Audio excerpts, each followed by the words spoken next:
Commentary from Florence Scovel Shinn's The Game of Life and How to Play It. In Chapter 1, The Game, Florence says, "A woman came to me and asked me to speak the word, that she would marry a certain man with whom she was very much in love. She called him A.B. I replied that this would be a violation of spiritual law, but that I would speak the word for the right man, the divine selection, the man who belonged to her by divine right. I added, if A.B. is the right man, you can't lose him, and if he isn't, you will receive his equivalent." She saw A.B. frequently, but no headway was made in their friendship. One evening she called and said, "Do you know, for the last week, A.B. hasn't seemed so wonderful to me." I replied, "Maybe he is not the divine selection. Another man may be the right one." Soon after that she met another man who fell in love with her at once, and who said she was his ideal. In fact, he said all the things that she had always wished A.B. would say to her. She remarked, "It was quite uncanny." She soon returned his love and lost all interest in A.B. This shows the law of substitution.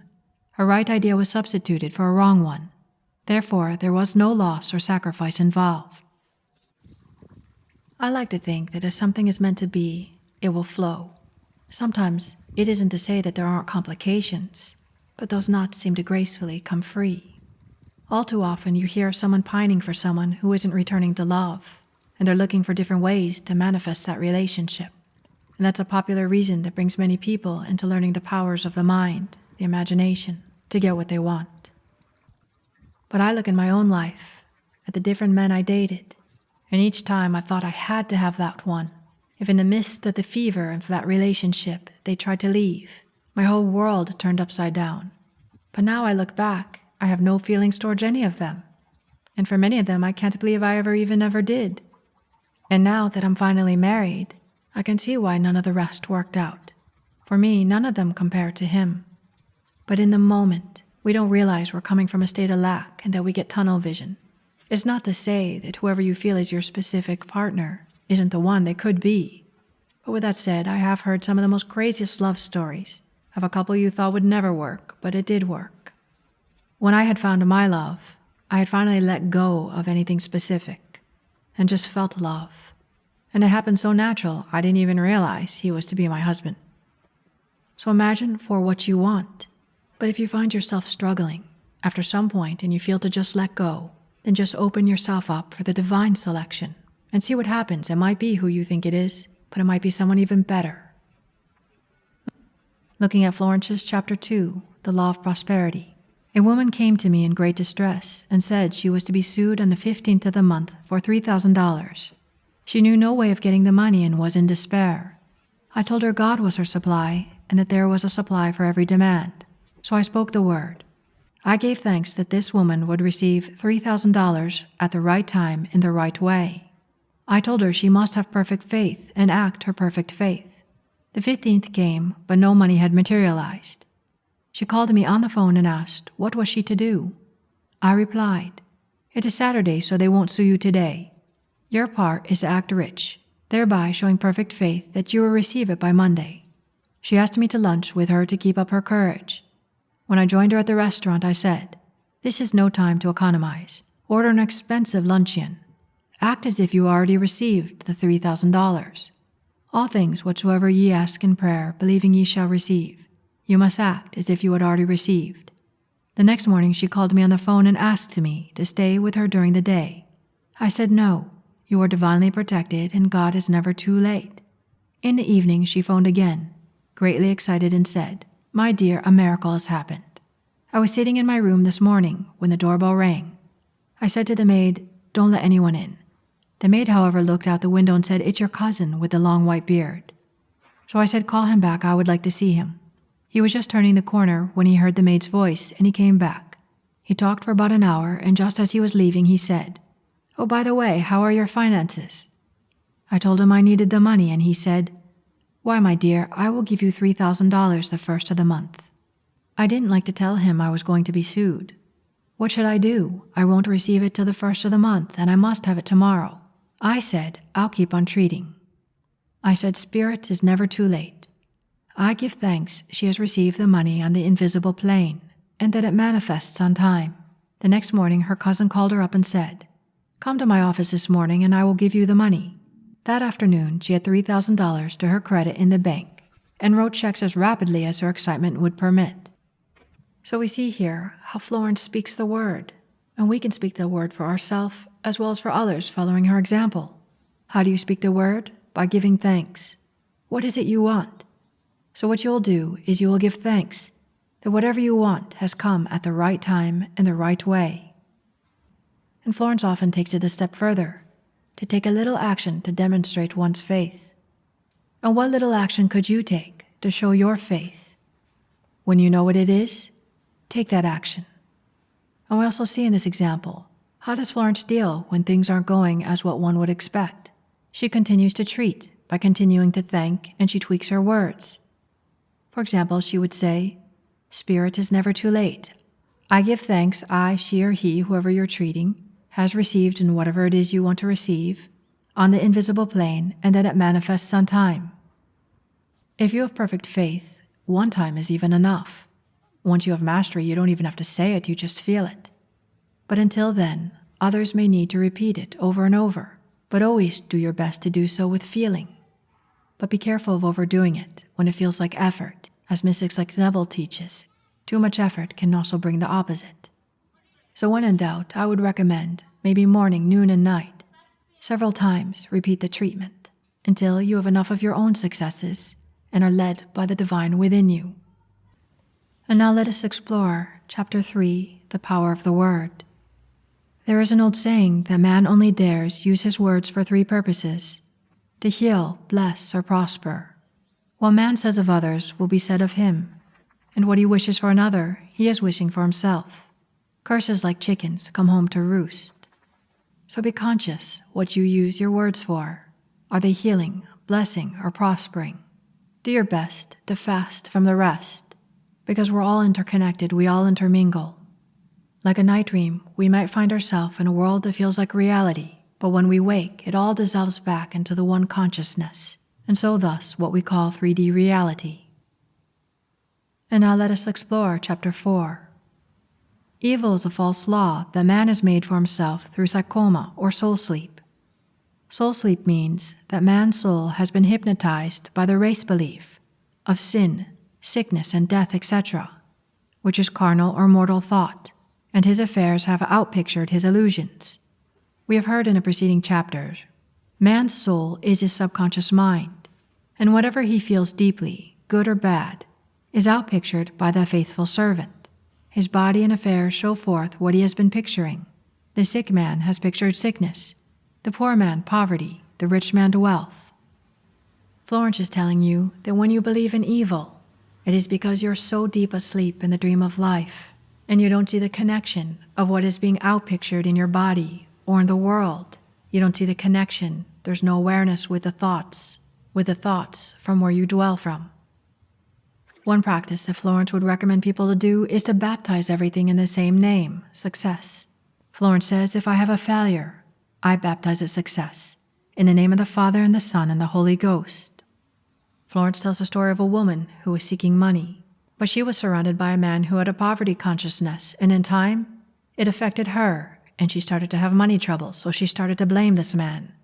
But Florence basically told her to stop blaming the man, don't give your power away. So she realized she was resisting the situation and giving her power away, that there were two powers, not just one. So she blessed the man and baptized the situation success. Florence says she affirmed, as there's only one power, God, this man is here for my good and my prosperity, just what he did not seem to be there for. Soon after that, she met through this man, a woman who gave her a service rendered several $1,000s, and the man moved to a distant city and faded harmoniously from her life. And that often happens to be the way. When you stop resisting, the problem often falls away, especially when the lesson is learned.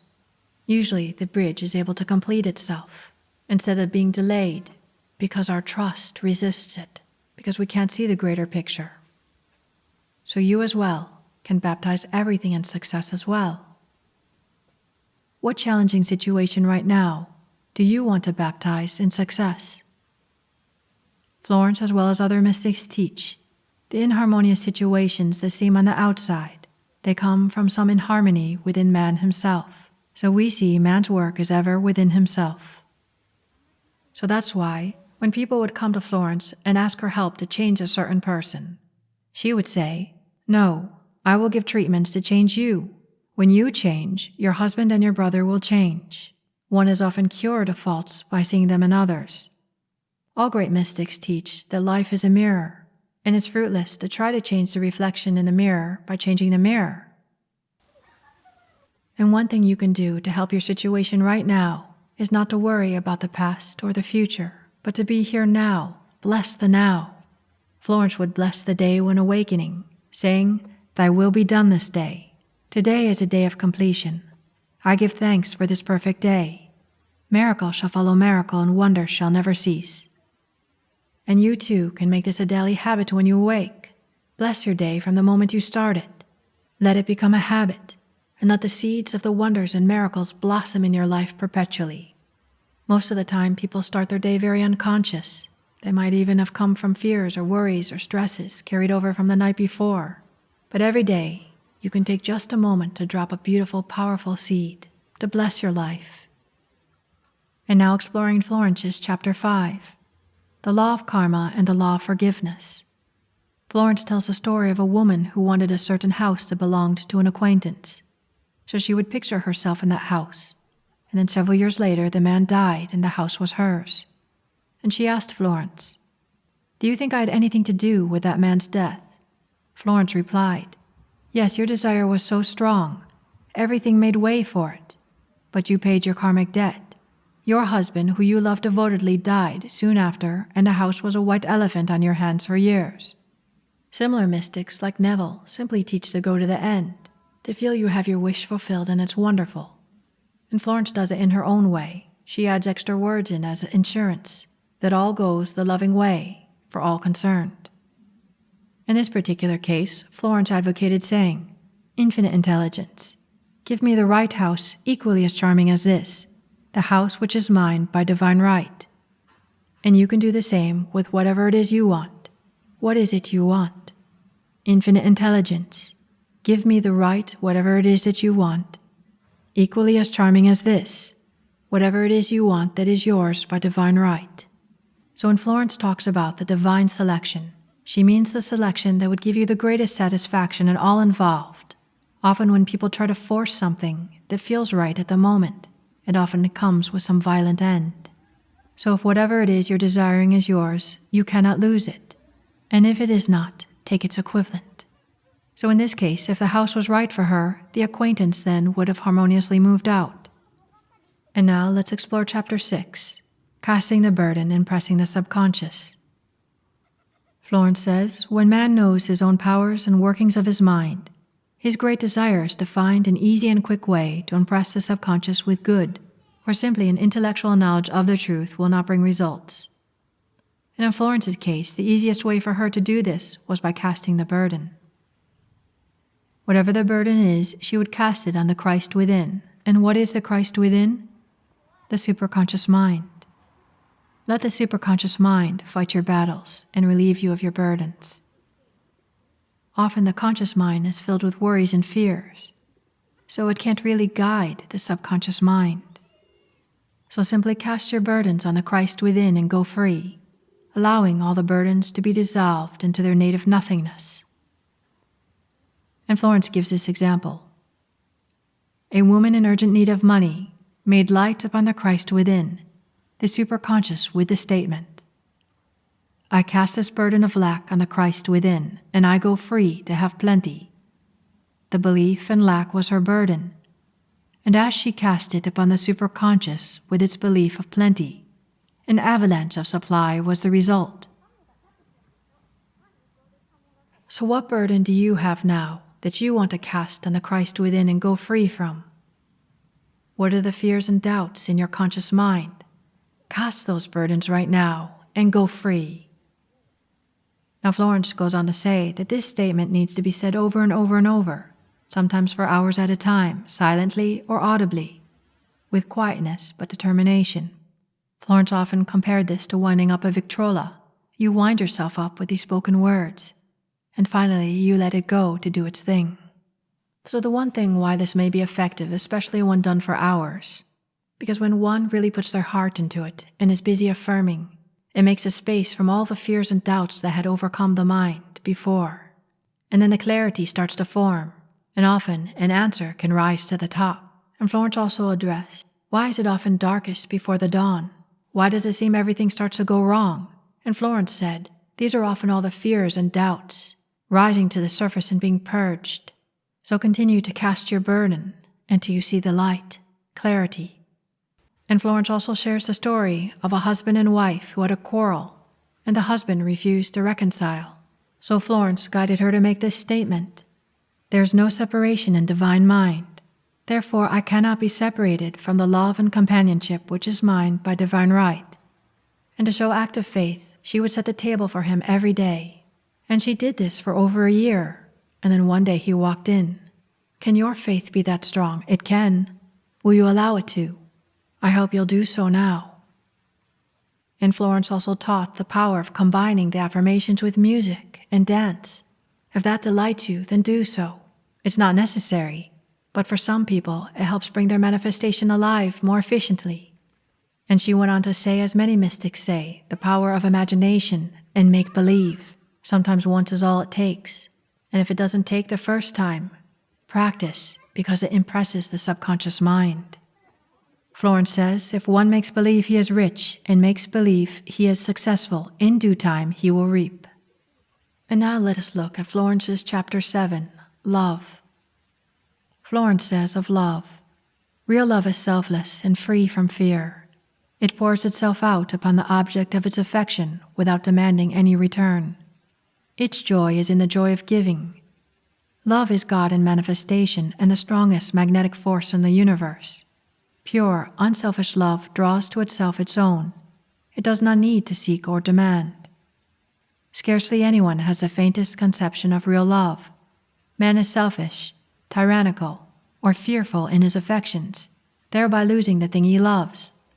Jealousy is the worst enemy of love, for the imagination runs riot, seeing the loved one attracted to another, and invariably these fears objectify if they are not neutralized.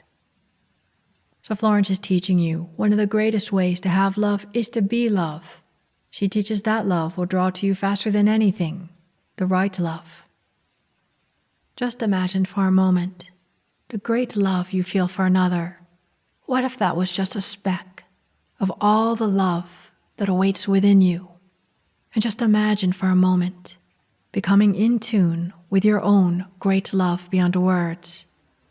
How would it feel then if the love that you thought was so great on the outside, so gracefully melted in the great divine vast eternal love within you?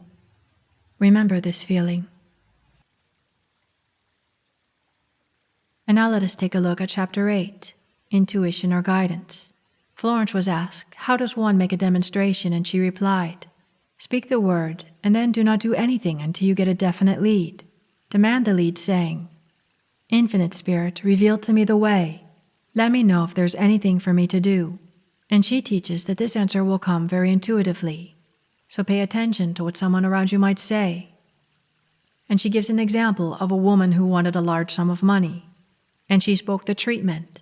Infinite Spirit, open the way for my immediate supply. Let all that is mine by divine right now reach me in great avalanches of abundance.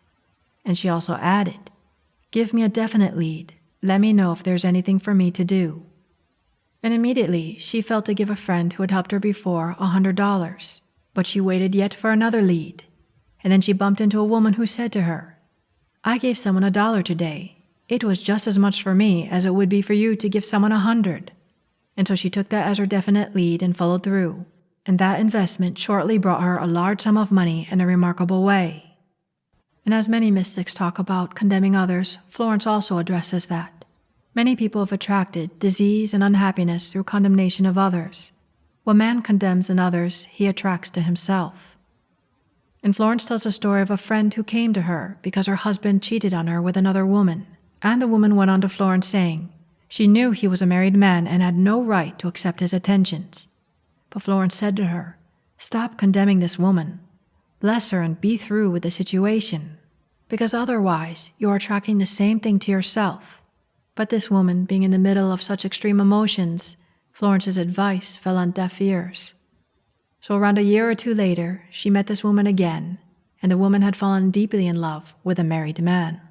So as Florence says, man picks up a live wire whenever he criticizes or condemns, and may expect a shock. So there's a reason we experience the things we experience in life. And in the moment it might seem very unfair and just, but we have to be careful because we don't want to perpetuate that type of energy, nor do we want to be playing the very part we're condemning.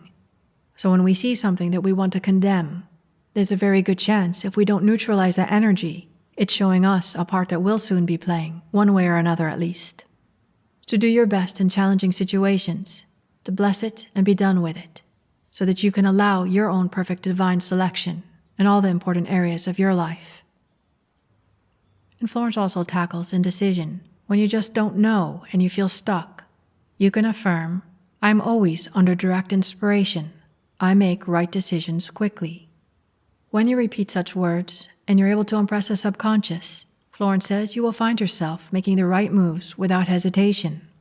And she also cautions people, as the mystic Neville Goddard did, do not take astrology and horoscopes so serious, because they only deal with the karmic path.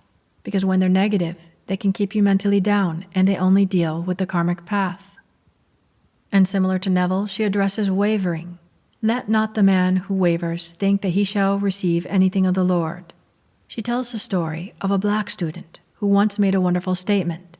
He said, when I ask the Father for anything, I put my foot down and I say, Father, I'll take nothing less than I've asked for, but more.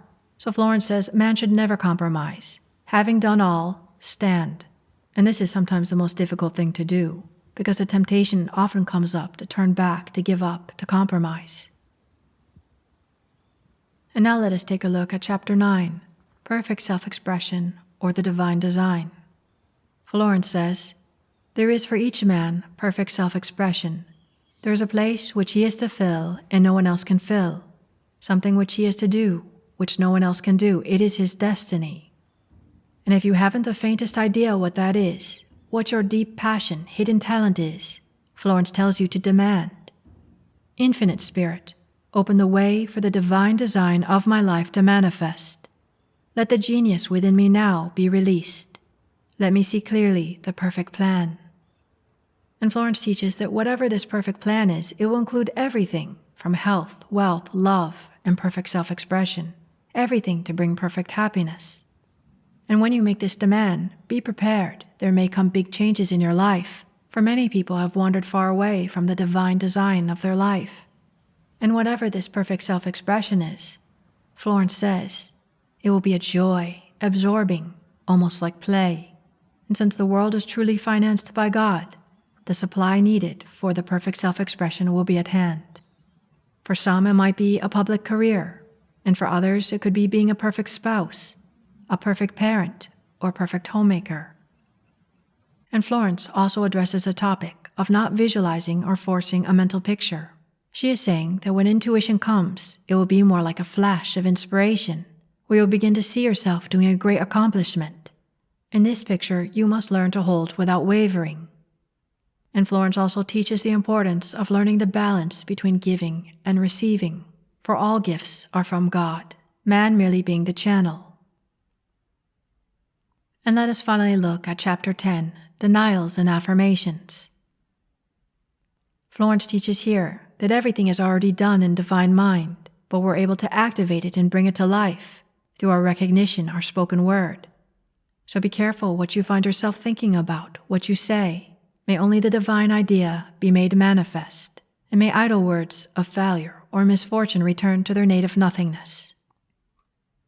So remember, one of the greatest ways to make a demonstration is to give thanks for whatever it is you want, the right version, and give thanks that it now manifests under grace in a perfect way. What worked for Florence and her friends and those who came to her for help was a power of word, but a carefully crafted word. It need not be complex, it is simply giving gratitude for the right whatever it is you want in a perfect way. This was important because Florence's experience is that people would affirm for certain things, but it would sometimes come but not in the best way. For instance, when a friend of hers wanted $1,000, she spoke the word for $1,000, and she did get the $1,000, but her daughter got injured, and that's how she got the $1,000. So whatever it is you want, just for added insurance, add that it comes in a perfect way. Infinite Spirit, I give thanks that the $1,000, which is mine by divine right, is now released and reaches me under grace in a perfect way. And you can use this same formula for whatever it is you want. So following the same formula, Infinite Spirit, I give thanks that, and what is it that you want? So whatever it is, which is yours by divine right, is now released and reaches you under grace in a perfect way. Florence says, man should make an art of thinking. The master thinker is an artist and is careful to paint only the divine designs upon the canvas of his mind, and he paints these pictures with masterly strokes of power and decision, having perfect faith that there is no power to mar their perfection, and that they shall manifest in his life the ideal made real. All power is given to man through right thinking to bring his heaven upon his earth, and this is the goal of the game of life. So be fearless, faithful, and non-resistant, and full of love. And in closing, Florence says, may each listener be now freed from the thing which has held him in bondage through the ages, standing between him and his own, and know the truth which makes him free to fulfill his destiny, to bring into manifestation the divine design of his life, health, wealth, love, and perfect self-expression. Be ye transformed by the renewing of your mind. God is your unfailing supply, and large sums of money come to you quickly under grace in perfect ways. Every plan your Father in heaven has not planned shall be dissolved and dissipated, and the divine idea now comes to pass. Only that which is true of God is true of you, for you and the Father are one. As you are one with God, you are one with your good, for God is both the giver and the gift. You cannot separate the giver from the gift. Divine love now dissolves and dissipates every wrong condition in your mind, body, and affairs. Divine love is the most powerful chemical in the universe, and dissolves everything which is not of itself. Divine love floods your consciousness with health, and every cell in your body is filled with light. Your eyes are God's eyes. You see with the eyes of spirit. You see clearly the open way. There are no obstacles on your pathway. You see clearly the perfect plan. You are divinely sensitive to your intuitive leads and give instant obedience to thy will. Your ears are God's ears. You hear with the ears of spirit. You are non-resistant and are willing to be led. You hear glad tidings of great joy. You have a perfect work in a perfect way. You have a perfect service for perfect pay. You cast this burden on the Christ within, and you go free. And so it is. You are free. You are all free. And you can use these examples in your own life. Realize the power of your word. Be more mindful what it is you're thinking, feeling, and saying, and even of those around you. Take Florence's powerful words and use them to sculpt your own life, your own heaven. Because what is the point of life? I like to think it's joy. Find your own heaven, especially starting from within. But since we have this power with our words, our imagination, develop it. Make your life the life you want to be living again and again. I know in the moment for some, it may feel very challenging, but that's why these words are here. They were made, and they're reaching you now. They are brought to you from the depths of your soul, from the great, vast, eternal love within you, until you realize all around you is just a reflection, part of the dream of life. So wake up and dream a noble dream of life lucidly. And this ends my commentary on Florence Scovel Shinn's The Game of Life and How to Play It. Lila, for Nevillution.